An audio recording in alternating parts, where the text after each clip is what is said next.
things that have the ability to stand the test of time, that break through pop culture, and create such a passionate fan base from generations new and old. The Legend of Zelda has been a series of games that have inspired us to take adventures, to overcome the odds, and explore our world. But everything changed in 1998, when the next iteration of the Zelda series was released on the Nintendo 64 home console.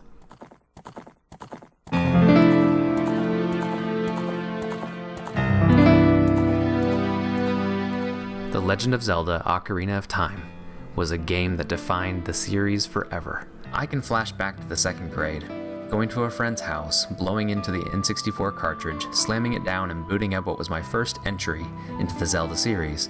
What I remember most was being totally immersed into the world of Hyrule. I was obsessed with the lore that the game had created. I got a used copy for myself and started my own save file. The game itself proved to be too challenging for me at my age, and I'd be lying if I said I didn't resent it for this.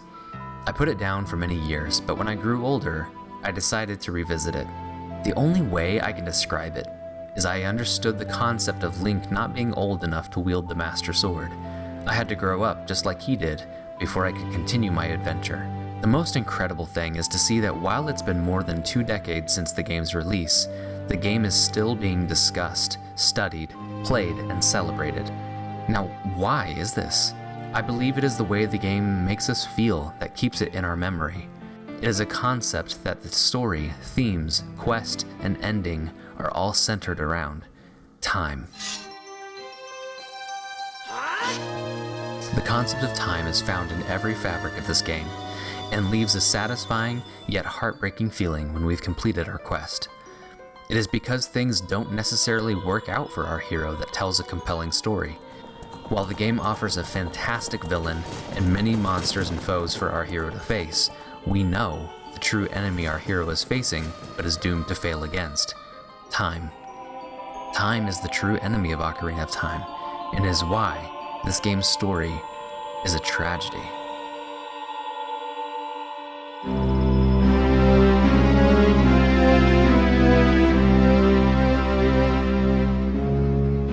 Right off the bat, you could argue saying that time would be a more appropriate enemy in the game's sequel, Majora's Mask, and you would be correct. In that game, you only have 3 days counting down to save the world. But I would go a step further and say that Link has been battling time for his entire journey, and that sadly, it is an enemy he never defeated. From the moment we meet our hero, we see a boy who doesn't belong. He knows he is not like the other children in the forest, who have fairy companions, but when a fairy finally does come to him, he is thrust into a mission that he didn't ask for, and unfortunately for him, time is running out. The game begins on the final day of the Great Deku Tree's life.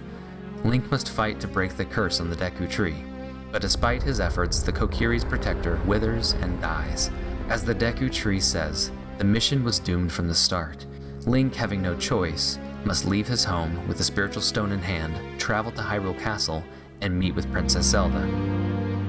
Link now learns that a mysterious Gerudo thief in black armor, the story's villain Ganondorf, is after the spiritual stones to enter the sacred realm and seize the Triforce. If he succeeds, all will be lost. The game turns into beating the clock as Link and Zelda must acquire the stones before Ganondorf does. In a short time, Link is forced to grow up too soon. With the weight of the world on his shoulders, he is compelled to save it. Now, I don't mean to paint a different picture of our hero of time. It's not like Link didn't want to accept this destiny. After all, the player wants to save the world, and that's what creates a wonderful adventure. But if you pay closer attention to the theme of time, you'll find that like a thief, it is stealing away the one thing that is precious to every child: their innocence.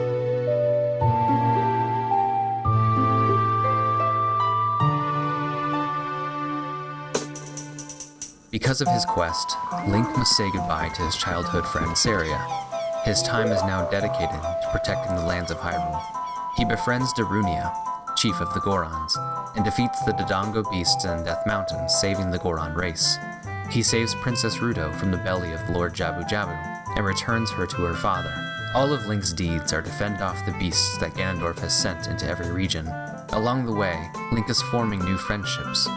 finding a sworn brother in Darunia, and having a rather humorous engagement with Rudo. But all of this changes the moment he's collected the stones and heads back to the Temple of Time. Zelda and Impa have fled. Ganondorf has attacked. Zelda leaves him with the Ocarina of Time, and Link uses it and the stones to open the doors of time and pull the Master Sword. Zelda and Link were premature in their intentions. Link wasn't old enough to wield the Master Sword, and as a result was trapped in the Sacred Realm. What's more, Ganondorf had set the trap to begin with, and with the Sacred Realm now open, he could obtain the Sacred Triforce. We know what happens next.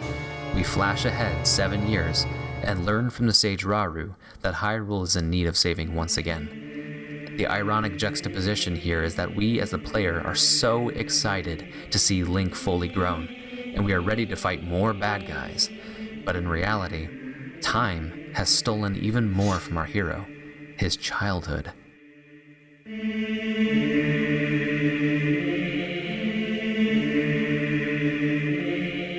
Link isn't the only one who has been affected by time. Immediately stepping outside the temple, we see how time has plagued everything else.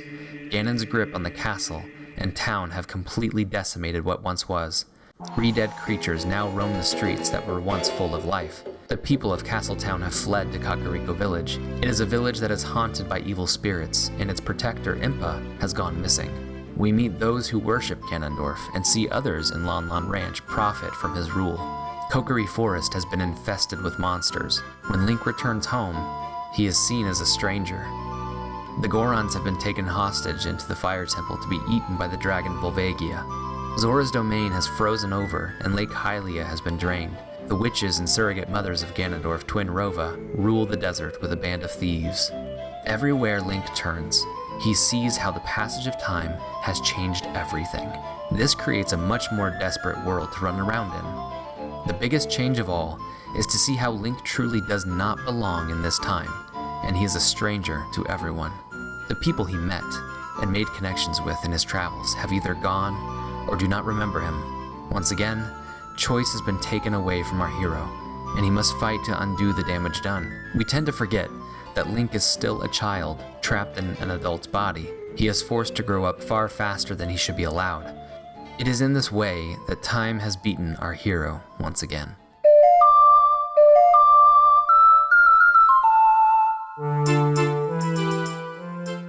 It is the Sheikah survivor Sheik who tells Link that through the Master Sword and the Ocarina of Time, that he can truly be a Master of Time.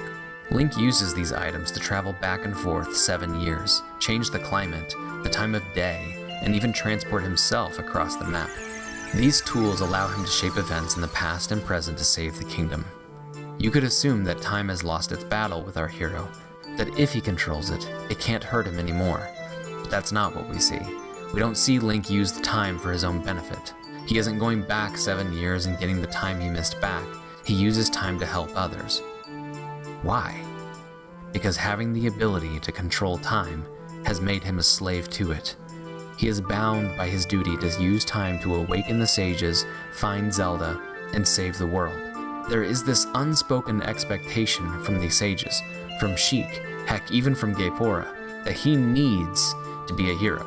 Let's not forget who the original hero of time actually was. That Link became the legendary chosen hero of the goddess, and is still believed to come forth again in the form of this boy.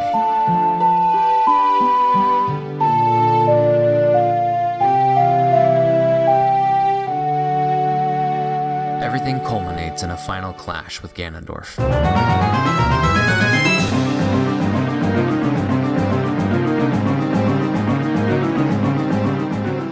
The sages have been awakened, Zelda rescued, and Ganon defeated, thus sealing him in the Sacred Realm.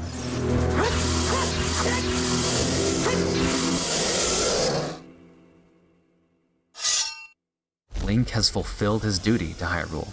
He's played his part. We see a scene play out between Zelda and Link, and this is where the tragic nature of our story really becomes evident. Their conversation is saturated with grief.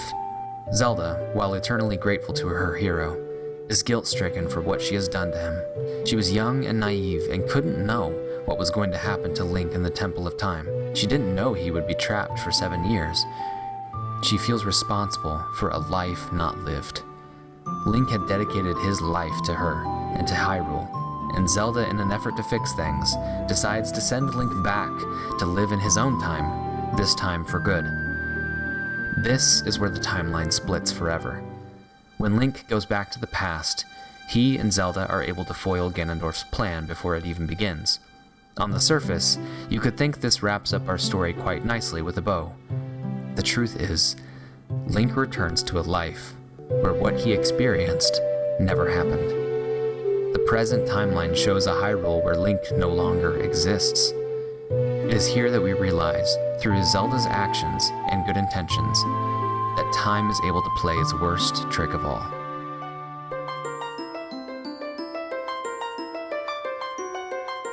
When Link returns to his time, he puts the Master Sword back for good. His quest is done, and in turn, we see Navi's purpose also comes to an end. She was only to be Link's companion at the behest of the Deku Tree, but with the mission complete, she is beckoned to leave. In the final scene, we see Link and Zelda come face to face again, but he is now a stranger to her. It is here that we realize that Link no longer has a place in the world. The timeline that Link saved is full of people who regard him as a hero, but will never get the chance to tell him. In turn, the timeline that Link returns to, while it is his own, is full of people who still don't know what he's done. The good deeds he did in his childhood aren't recognized. His companion Navi has left him behind. Link knows the truth about his parentage. He isn't a Kokiri boy and therefore can't even return home, as he is still held responsible for the Deku Tree's death. He is forced to leave everything behind. Both sides of the coin of time have won. As we know, time isn't done with our hero yet, and he must face it head-on in his next adventure.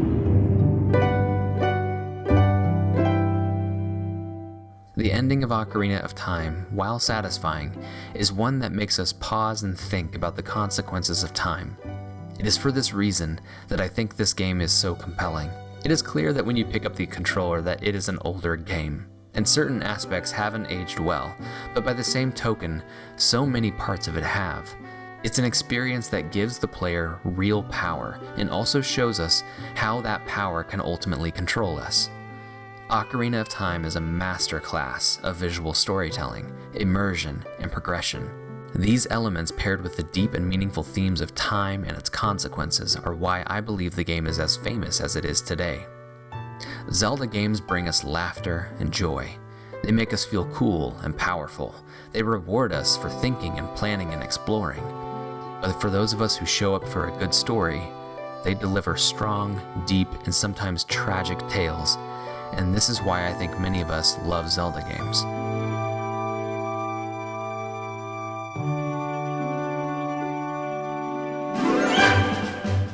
Thank you for watching today, and if you connected with this video at any point, please leave me a like below.